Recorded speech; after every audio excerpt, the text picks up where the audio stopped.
അമേരിക്കയിലെ ഒറിഗണിൽ ഏറ്റവും ആഴമുള്ള ക്രേറ്റർ തടാകം സന്ദർശിച്ച മേരി തോമസിന്റെ അനുഭവ വിവരണം.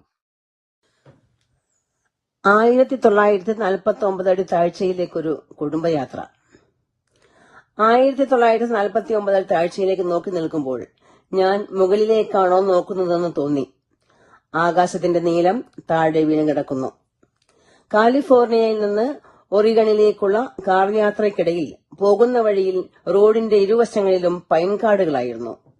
പല വലിപ്പത്തിലുള്ള പൈൻ മരങ്ങൾ നിറഞ്ഞ കാട്ടിൽ കുറെ മരങ്ങൾ ഉണങ്ങിയും മറിഞ്ഞും കിടക്കുന്നത് കാണാമായിരുന്നു. ഒറിഗണിലെ സംസ്ഥാന വൃക്ഷം പൈൻമരമാണ്. അതുകൊണ്ടാകാം അവിടുത്തെ കാറുകളുടെ നമ്പർ പ്ലേറ്റുകളിൽ പൈൻ മരത്തിന്റെ ചിത്രം കാണാമായിരുന്നു. 6.5 മണിക്കൂർ കഴിഞ്ഞപ്പോൾ ക്രേറ്റർ തടാകത്തിനടുത്തെത്തി. നീല നിറത്തിൽ കുളിച്ചു കിടക്കുന്ന ഈ തടാകത്തിന് അഗ്നിപർവ്വത ഗർത്ത തടാകം എന്നും പേരുണ്ട്.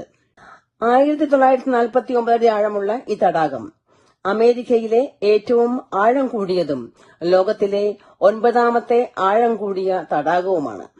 ഇതിന് 53 കിലോമീറ്റർ സ്ക്വയർ, അതായത് 5,30,00,000 സ്ക്വയർ മീറ്റർ വിസ്തീർണമുണ്ട്.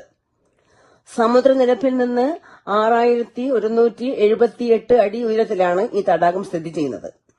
ഇതിലേക്ക് നദി ഒഴുകി വരികയോ ഒഴുകി പോകുകയോ ചെയ്യുന്നില്ല.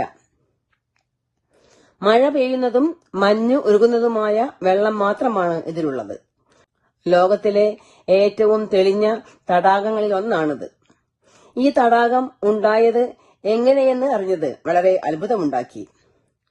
വളരെ വർഷങ്ങൾക്ക് മുമ്പ് ഈ സ്ഥലത്ത് മൗണ്ട് മസാമ എന്ന പേരിൽ 12,000 അടി ഉയരമുള്ള ഒരു അഗ്നിപർവ്വതം ഉണ്ടായിരുന്നുവെന്നും 7,700 വർഷം മുൻപുണ്ടായ അതിഭയങ്കരമായ പൊട്ടിത്തെറിയിൽ പർവ്വതത്തിനുള്ളിലെ മാഗ്മ ഇല്ലാതാവുകയും 1 കിലോമീറ്ററിലധികം ആഴമുള്ള അഗ്നിപർവ്വത ഗർത്തമുണ്ടാവുകയും 200-300 വർഷം കൊണ്ട് മഞ്ഞും മഴയും വീണ് ഗർത്തം നിറഞ്ഞ് ക്രേറ്റർ തടാകം രൂപം കൊണ്ടുവെന്നുമാണ് ചരിത്രം പറയുന്നത്.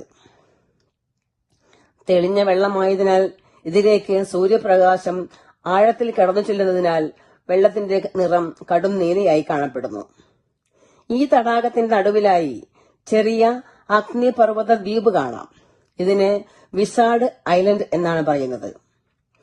തടാകത്തിന് 594 മീറ്റർ ആഴമുള്ളതിനാൽ ഇതിലെ വെള്ളം ശൈത്യകാലത്ത് പോലും മുഴുവനായും തണുത്ത് ഉറഞ്ഞു പോകുന്നില്ല. 100 വർഷത്തിന് മേലെയായി ഈ തടാകത്തിൽ പൊങ്ങിക്കിടക്കുന്ന ഒരു മരത്തടി ഇപ്പോഴുമുണ്ട്. Old man of the lake എന്നറിയപ്പെടുന്ന 9 മീറ്റർ നീളമുള്ള ഹെംലോക്ക് മരം 1896 മുതൽ തടാകത്തിൽ നിവർന്നു നിൽക്കുന്നു. തടാകത്തിലെ 4 ഡിഗ്രി സെൽഷ്യസ് തണുത്ത വെള്ളം ഫ്രിഡ്ജ് പോലെ പ്രവർത്തിക്കുന്നതിനാൽ മരം ഇതുവരെ ചീഞ്ഞിട്ടില്ല. കാറ്റിനനുസരിച്ച് ദിവസം 4 കിലോമീറ്റർ വരെ സഞ്ചരിക്കുന്ന ഈ മരം ക്രേറ്റർ തടാകത്തിന്റെ കാവൽക്കാരനാണ്.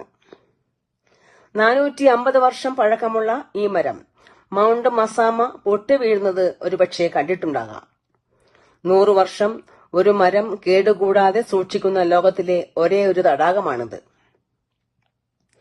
നല്ല തണുത്ത കാറ്റ് വീശിയിരുന്നതിനാൽ കോട്ട് ധരിച്ചാണ് കാറിൽ നിന്നും ഇറങ്ങിയത്. തടാകത്തിന്റെ കരയിൽ അവിടെയായി മഞ്ഞുറഞ്ഞു കിടക്കുന്നത് കാണാമായിരുന്നു.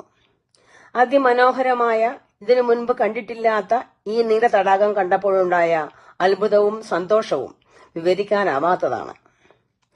1949 അടി താഴ്ചയിലേക്ക് വിടർന്ന മിഴികളോടെ നോക്കി നിൽക്കുമ്പോൾ 6,178 അടി ഉയരത്തിലെ തണുത്ത കാറ്റ് മനസ്സിനെയും ശരീരത്തെയും ഒരുപോലെ കുളിരണിയിച്ചു. അഗ്നിയിൽ പിറന്ന് മഞ്ഞിൽ വളർന്ന ആ നീല തടാകം ഞങ്ങളുടെ 3 തലമുറയുടെ കണ്ണിലും അത്ഭുതം നിറച്ചു.